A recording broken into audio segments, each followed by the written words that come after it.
Hey folks, welcome to another episode of Business Redefined. As always, your weekly, most comprehensive look at the world of business, finance and economics. What an eventful week we have had, especially on matters public finance. Welcome to FY 2024-25, which started yesterday, July 1st. But the unique thing about this financial year, it starts without a Finance Act in place. I can't remember any other time where this happened, apart from last year, where, of course, there was the court injunction which suspended temporarily the implementation of Finance Act 23. But nonetheless, let's kick off our conversation, and we're joined by Dr. Abraham Rugo, Executive Director at IBP Kenya. Doc, karibu sana. Thank you so much for creating time.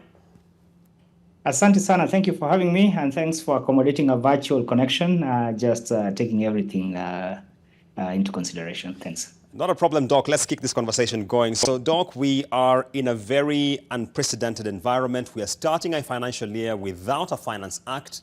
Two things here. So, on the one hand, the President tells us expect a supplementary appropriations bill per Article 223 of the Constitution. On the other hand, he goes on screen and says, because of shelving Finance Bill 24, borrowing for the current financial year will be up to R1 trillion shillings. Mixed signals here. What do you make of it? Yeah, I think it's a catch 22, Julians, in every way, because first of all, the fact that there was no consideration of a scenario where citizens would actually reject any further taxation measures. This seems to have cut the government, of course, flat-footed.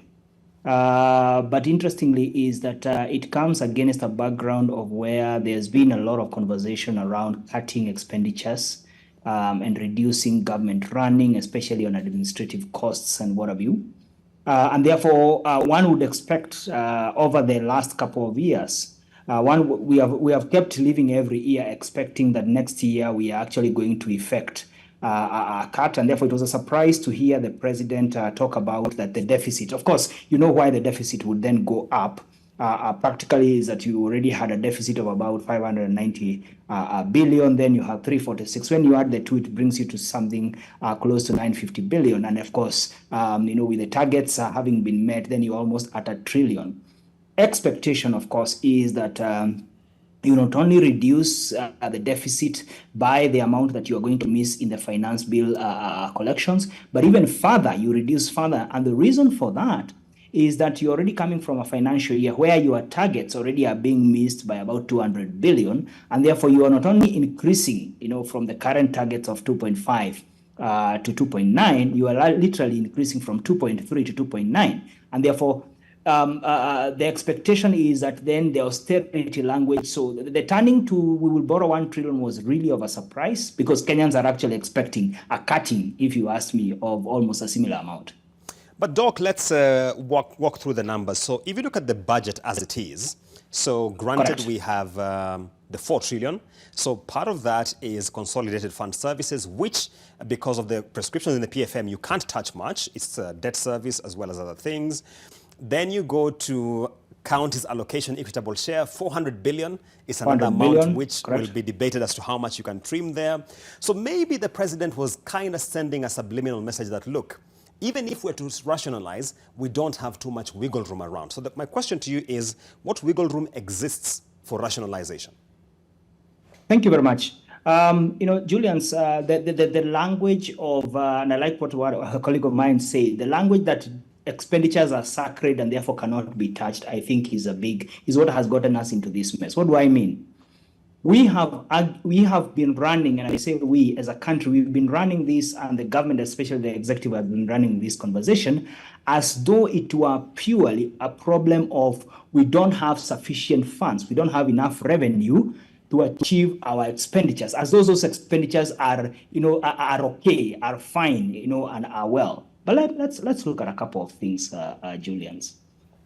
For sure, you have about 1.8 trillion, as you say, in terms of amounts that you need to pay to debt. But of course, about 800 billion of that is what we call principal payments. So these are debt redemption, so you can carry them over. So give and take, you have about $1 trillion thereabout. When you add pensions and everything else, you have about 1.2 trillion of interest payments plus pensions that you say that for a fact you cannot touch. You go to counties, you have about 400 billion. And then, of course, then that takes you to, say, about 1.6 trillion. You go to teacher service, and then you have another about 390, which takes you to about 2 trillion. But your target for revenue collection is about 3 trillion. So the wiggle room here is not so much in raising more money, but is in two major areas. One, we have argued and raised this, that the cost of administration is too high. Let me give you an example. The public administration and international relations, where you have the office of the president, where you have foreign affairs, prime cabinet secretary and all that, is taking 344 billion. 344 billion is almost the equivalent amount you are spending to pay all the teachers in this country. And that is one area where we have pointed out and said, we first of all have too many duplications. You have too many, you have allocations to different offices in different spaces. You have, that is one space where we actually can mop up, because it does not make sense that an administrative arm is consuming almost a similar amount for an entire education sector that is a service center or service oriented. Number two, we have state corporations. Again, this is another area which is almost treated as though it's a sacred cow that can never be touched. State corporations consume about 25% of the budget of the Republic of Kenya. In other words, we are saying that of the 4 trillion amounts that we are going to spend, taking debt out of the conversation, you are saying that basically almost another 750 billion or thereabout, or 800 billion is going to be spent by state corporations. Which are these state corporations? These are what we call parastatal, semi-autonomous government agencies. They are the ones that have been, the 248 of them. Some of them are redundant because they are not performing. They are not profit-making. Some of them are ridden in debt. They are the ones giving us the greatest risk exposure. Julians, if you take those two first alone, and even perhaps even mash up CDF, Constituency Development, the National Government Constituency Development Fund, and say that CDF is no longer going to just go into the kind of projects we are having, but is going to the service areas that we need done, to build the schools, to employ the JSS teachers, so that you redistribute this money, so that you're not just going into brick and mortar further. So for me, those three areas, especially the first two, you already start finding the resources that you are dealing with. Well, let me add one more thing. As we are saying all these things, we have documentation and from the Office of the Auditor General that also shows that there is also pilferage. There is loss, there's corruption. There is money that is being lost. We just read the story this morning about how much money is being lost by, in HIF and the like. For me, I think that when that rationalizing of the expenditure side already saves you much more than even what you would have raised with the additional provisions in the finance bill, I think. Fantastic point there, Dr. Rugo. Before we take a very quick break, I want to ask you for a bet here. So my estimation is that once we get the supplementary appropriations bill, we will see our deficit moderate really to about 700 to 750 billion shillings. What's your chance there? What is your bet? I agree with you first. I agree that that's I agree with you that that's exactly where we will get. And the reason why I agree with you is because our revenue targets are not, even removing the extra finance bill proposals, our revenue targets are still very ambitious.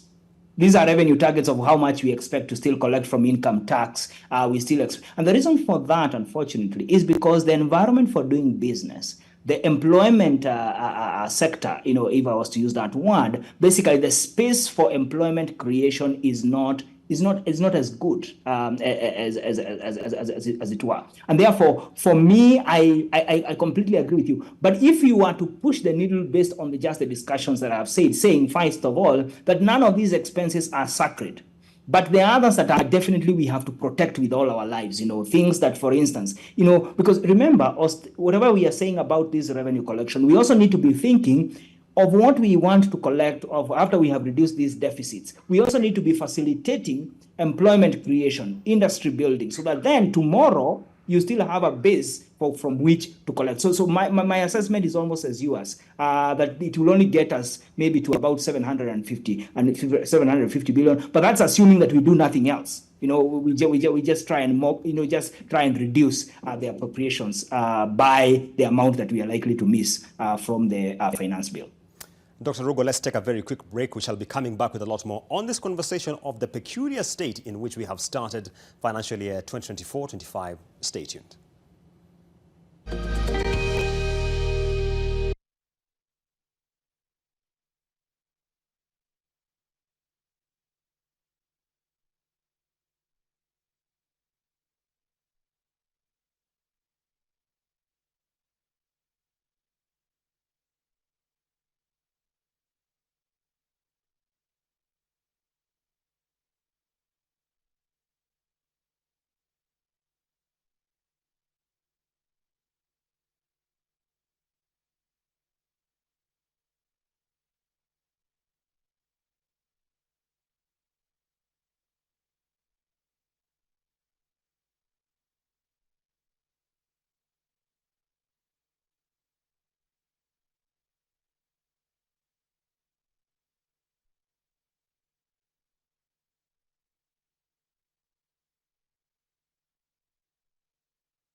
Welcome back to this conversation on Business Redefined. We are discussing the start of financial year 2024-25, and this financial year has started without a Finance Act in place following the shelving of Finance Bill of 2024, which was targeted at raising about 346.7 billion shillings.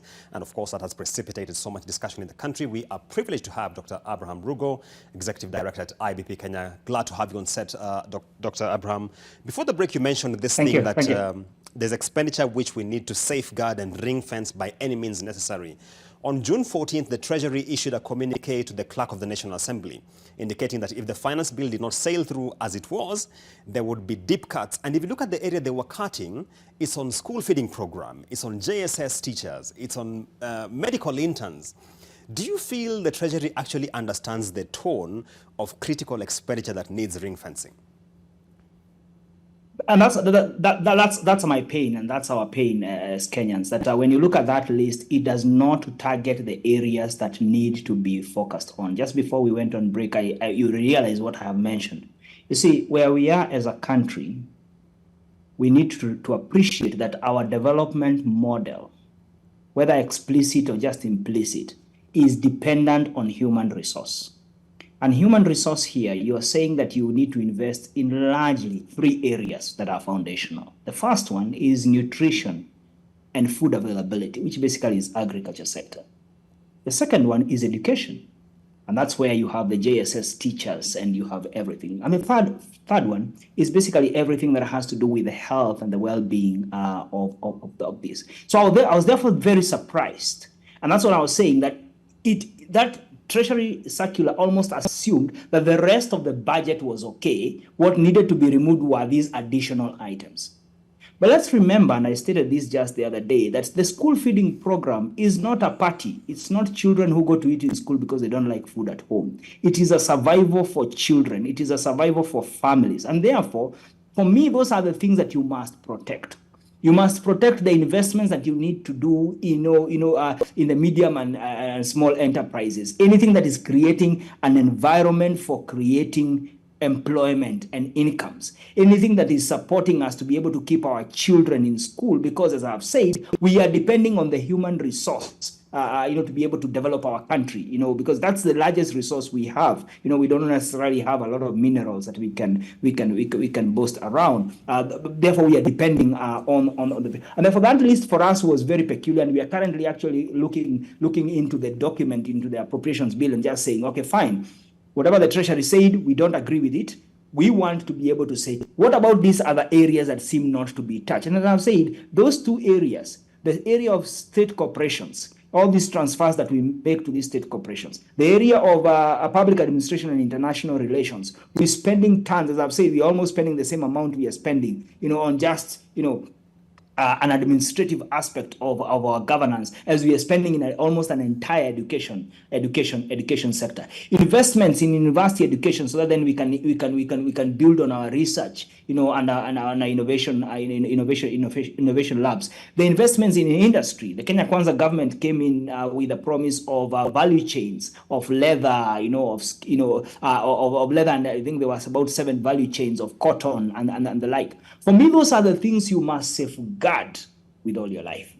But there are other things that, honestly, as I'm saying, you can redirect the Constituency Development Fund, if not wind it up in totality. You can redirect a lot of the resources that we are spending just running the system, running the structures, keeping them afloat and keeping them going. So Julians, for me, those are the things that I think need to be safeguarded, because they are what are going to inform. And the other one is social protection programs. We have a huge number of vulnerable families. Currently, the numbers are showing us we are at about almost 20 million. The last count was actually 19.1 million Kenyans of the about 55 million who cannot afford basic necessities, cannot afford food because they are below the poverty line. Those are the people you need to be able to facilitate to participate, in the economy. You need to be able to facilitate to be able to access education and healthcare. And for me, those are and within there, also to rationalize and streamline, so that then you also don't have multiple lines of spending in the name of social protection or in the name of school bursaries and scholarships. Dr. Rugo, as we get to the end of our conversation, what do you see as the way forward out of the present situation?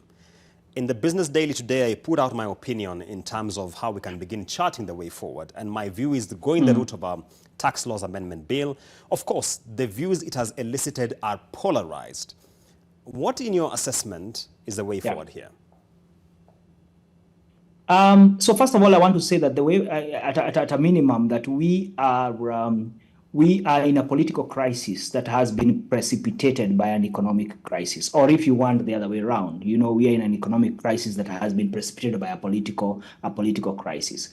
At a minimum, I think there has to be a work at a broader level of reclaiming legitimacy, which has been lost, by the current administration. I think there needs to be that reclaiming. What would that look like? I think, Julian's, one is that one of the things that has gotten us into this mess is runaway corruption. I don't have a better word for it. Abuse of office. Even now you see the excessive use of force and extrajudicial killings. That rule of law, unless we push and fix it, I think we are going to find ourselves in the same place. We are going to find ourselves in this same tunnel of impunity. So I think, for me, that's first. Second one is that there has to be a very deliberate effort immediately to relook at our mechanisms and our frameworks of creating employment. You remember 2003, the employment economic recovery strategy for wealth and employment creation. We definitely need that. You need each of these people who are trying to find some meaningful way of engaging to be meaningfully employed. But come to PFM, I see two ways that are going to be inevitable. First, I think it's going to be is going to be critical. Is going to be critical that we implement the rationalizing, the austerity measures. The Appropriation Act has to be, a supplementary budget has to be done, in my opinion. But secondly, we need, and I share the same position as you, we need to reclaim the good things that had already been provided for. A tax release for people that, whether you think about the pension schemes, whether you think about, some expansion, of bans for retired persons and how much, the extension of the tax amnesty program. So we need to ring-fence those. And perhaps as we review that, even bring in other provisions, that we are going to make businesses a bit more profitable, are going to make, life a bit more bearable. Because right now, what you want to do is to release cash into the economy. You want to give people more disposable income.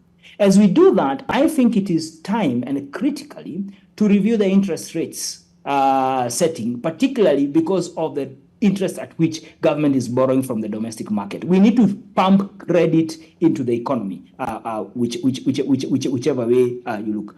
But thirdly, still on PFM, is that there has to be a ruthless focus on accountability, that every shilling that is released from the exchequer goes for the purposes for which it was intended. If it is to buy drugs, it goes to buy drugs. If it is to employ the medical doctors, it goes to employ medical doctors. If it is for teachers, so that then we don't just keep ourselves in this circuit, all over the, time and again, we are back into the same. But all that has to be undergirded by a dialogue, a listening government. Parliament has to go back to its responsibility and take its responsibility of oversight, of legislation and representations very, very, very seriously. Because for me, I think those are the things that we need to do moving forward. But we are not going to escape from eating a humble pie and saying we have to live within our means, because all projections are showing that given the current state of the economy, you are likely to again miss revenue targets. Dr. Rugo, to close this conversation, and this question has really been in my mind ever since last week on June 25th when we had the breach at the Parliament. Do you think the current administration, and maybe even subsequent administrations, will ever be able to again raise a finance bill in this country? I want here to be a positive man and say I think they will be, but there will be a condition. The condition is that citizens will need to see services being delivered. The social contract, Julians, has to be honored. People need to see security services being delivered. People need to see education services being delivered. People need to see healthcare being delivered. People need to see a change of heart in representation, a sense of servanthood, but it will be a very tough job, because you will have to demonstrate what did you do with the taxes. Because remember, Julians, even without the finance bill currently, we are still going to be financing up to about 70%, if I'm not wrong, of our budget of taxes. Yeah. So let's not look like, we get a lot of money from different spaces. That's why we are able to meet our costs. We are still tax driven largely. We depend on our own taxes. So every subsequent government, including current one, from now, will have to demonstrate what have you done with the taxes that we have already collected. If you cannot account for them, then it will be a very tough road to be able to raise a finance bill. And also, of course, it has shown that you will not just shove things down people's throats. You will have to explain. You will have to rethink the national tax policy. You will have to rethink the medium-term revenue strategy. You'll have to rethink all these things. But bottom line, you have to demonstrate that you are out to deliver public services, because that is how you close the social contract loop. Dr. Abraham Rugo, thank you so much for your time this evening. Welcome. Thank you very much for having me. We have been speaking to Dr. Abraham Rugo, Executive Director at IBP Kenya, focusing on the start of financial year 2024-25, which, of course, as I mentioned earlier, has started without a Finance Act in place. And we are now having a conversation about National Treasury developing a supplementary appropriations bill, that's a supplementary budget, as per Article 223 of the Constitution. We wait to see what expenditure rationalization measures will be adopted in the appropriations bill, and how that will reflect the mood right now where a finance bill with targeted revenue has been shelved. Stay tuned to Business Redefined to bring you the latest as it unfolds.